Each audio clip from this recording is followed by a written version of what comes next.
जय श्री राम। प्रणाम श्रोतागण। चौपाई 63। शिव अपमान जाय सही, हर दिन होई प्रबोध। सकल सबई हटी हटी के, तब बोली वचन से क्रोध। सती माता शिव जी के अपमान को सह न सकी और वे बहुत ही क्रोधित हो गई और उन्होंने क्रोध होकर वहां पर सभी सभासदों से ऐसे वचन बोले। सुनु सभासद सकल मुनिंदा, कही सुनी जिन शंकर निंदा। सो फल तुरंत लहब सब काहू, भली भांति पछिताऊ पिताऊ। हे सभा में बैठे सभी लोग और मुनियों, सुनो, जहाँ पर शिव जी की निंदा होती हो वहां पर मैं 1 मिनट में नहीं रुकूंगी, उनका फल मैं अभी दूंगी। सभी सुन लीजिए और तुम सबको पश्चाताप का सहन करना पड़ेगा। संत शंभु श्रीपति अपवादा, सुनी जहाँ ते असी मर जादा। काटे तासु जीव जो बसाए, सर्वमुदी ने ते चली पर आई। सती जी कहते हैं जहाँ शिव जी और लक्ष्मीपति विष्णु जी की निंदा होती हो वहां पर ठहरना उचित नहीं है।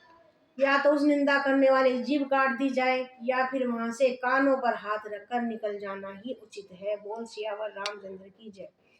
जगदात्मा महेशु पुरारी, जगत जनक सब के हितकारी। पिता मंदमति निंदत तेहि, दस सुख संभव जय देहि।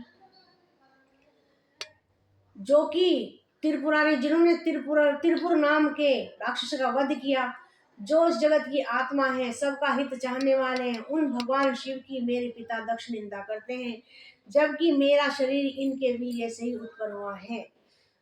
तजियु तुरत देहि तेहि हेतु, उर्धरि चंद्र मौली वृष केतु। अस्कई जो अग्नि तनु जारा, भय सकल मख हाहाकारा। इसीलिए चंद्रमा को ललाट पर अर्थात माथे पर धारण करने वाले मैं भगवान शिव को स्मरण करते हुए और इस शरीर को तुरंत ही त्याग दूंगी, ऐसा कहकर सती जी ने यज्ञ में कूद गई और उन्होंने अपना शरीर को भस्म कर डाला। बोल सियावर रामचंद्र की जय। चौपाई 64। सती मरनु सुनि शंभुगन, लगे करन मग खीस। जग विध्वंस विलोक भृगु, रक्षा कीन मुनीस। जब सती के मरने की बात शिव जी के तक पहुंची और उन्होंने यज्ञ विध्वंस करने लगे और उन्होंने देखा मुनीश्वर भृगु जी ने उनकी रक्षा की। समाचार सब शंकर पाए, भीर बद्रु करी कोप पठाए। यज्ञ विध्वंस जाए तिन कीना, सकल सुरम विधिवत फल दीना। ये समाचार शिव जी को मिले, उन्होंने क्रोध करके वीरभद्र को भेजा। उन्होंने वहां जाकर विध्वंस कर डाला और देवताओं को यथोचित फल यानी उनको उसका यथोचित दंड दिया। बोल सियावर रामचंद्र की जय। भय जग विदित दक्ष गति सोई, जसी कछु संभो विमग के होई। यह इतिहास सकल जग जानी, ताते में संचय बखानी।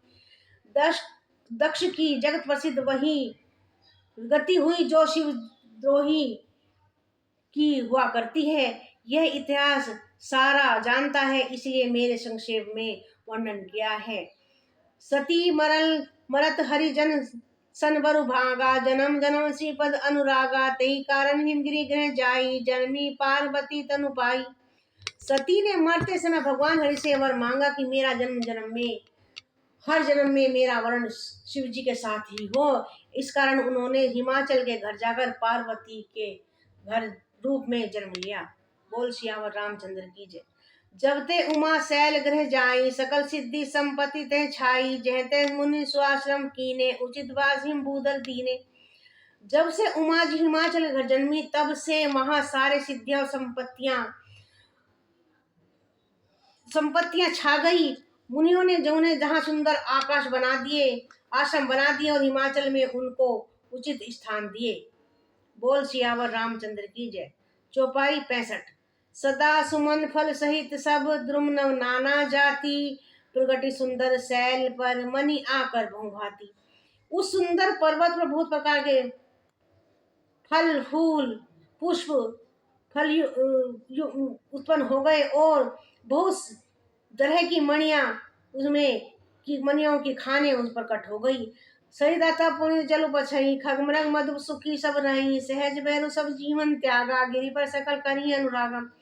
सारी नदियों में जल पवित्र बहने लगा, पशु पक्षी भ्रमण करने लगे और सब जीवों के अत्यंत स्वाभाविक बैर छोड़कर पर्वत पर सभी पशु पक्षी और जीव और सभी आपस में प्रेम से रहने लगे।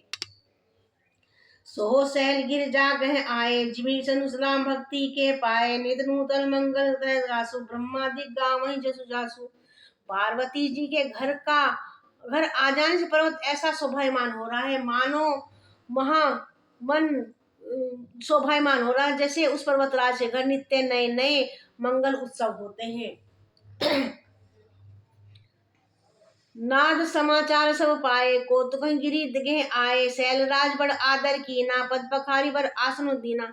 जब नारद जी ने पार्वती जी के जन्म का के लिए सुना तो वे वहां पर आए और वहां पर हिमालय पर्वत ने उन्हें आसन पर आदर के साथ बैठाए।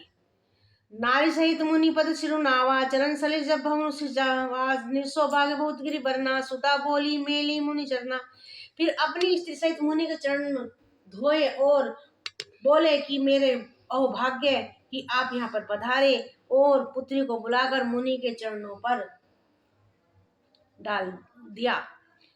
बोल सियावर रामचंद्र की जय। चौपाई 66। त्रिकालज्ञ सर्वज्ञ तुम्ही, गति सर्वत्र तुम्हारी, कहूँ सुता के दोष गुण, मुनिवर हृदय विचारी। और कहे मुनीश्वर आप त्रिकालज्ञ और सर्वज्ञ हैं। हिमालय ने मुनिनाथ से कहा कि हे मुनीश्वर आप सब कुछ जानने वाले सर्वज्ञ हैं, और आप सर्वत्र पहुंचे, यानी सब जगह आपकी पहुंच है। अतः आप हृदय में विचार कर कन्या के दोष और गुण कहिए, क्योंकि उन्होंने पार्वती जी को उन चरणों पर डाल दिया था, तो इसलिए वो बोले कि इनकी इस कन्या के दोष और गुण मुझे बताइए। कह मुनि भी ऐसी गूढ़ मृदु बानी, सुधा तुम्हारी सकल गुण खानी, सुंदर सह सुशील सयानी, नाम उमा अंबिका भवानी। तब नारद मुनि ने हंसकर कहा कि तुम्हारी पुत्री बहुत ही भाग्यवान है, और यह स्वभाव से सुंदर सुशील है, और इसका नाम आप उमा रखिए। सब लक्षण संपन्न कुमारी, होय संतत पियहि पियारी, सदा अचल एहि कर एहि वाता, एहि तो जस पहि पितु माता। कन्या सब सुलक्षणों से संपन्न है, यानी पार्वती जी के लिए नारद जी कहते हैं कन्या सब सुलक्षण संपन्न है और अपने पति को सदा प्यारी होगी, इनका सुहाग सदा अचल रहेगा, और इसके माता पिता यश पाएंगे। होई पूज्य सकल जग माही, एहि सेवत कुछ दुर्लभ नाही, एकर नाम सुमिर संसारा, ते चढ़ी पतिव्रत सिधारा। यह सारा जगत में पूज्य होगी, इसकी सेवा करने से कुछ भी दुर्लभ नहीं होगा, यानी कुछ भी किसी के कमी नहीं आएगी। इस तरह से जो इनकी सेवा करेगा, संसार में स्त्रियां इसका नाम स्मरण करके पतिव्रत रूपी तलवार की धार पर चढ़ जाएंगी, यानी कि जो स्त्रियां हैं वो इनका स्मरण करेंगी। सैर सुलक्षण सुता कुम तुम्हारी, सुनो जय अवगुण तू जारी, अगुण समान मातु पितु हीना, उदासीन सब संशय छीना। हे पर्वतराज सुनिए, शिव जी सहज संपन्न है। सुनिए सती का मरण, पर्वतराज सुनिए तुम्हारी कन्या सुलक्षणी है, इसमें वो गुण है जो इसमें कोई भी अवगुण नहीं, इसमें सारे गुण ही है। और गुणहीन मानहीन माता पिता विहीन, उदासीन संशयहीन लापरवाह। बोल सियावर रामचंद्र की जय। मंगल भवनी अमंगल हारी, द्रवहु सुदशरथ अजर बिहारी। राम सिया राम जय जय राम जय।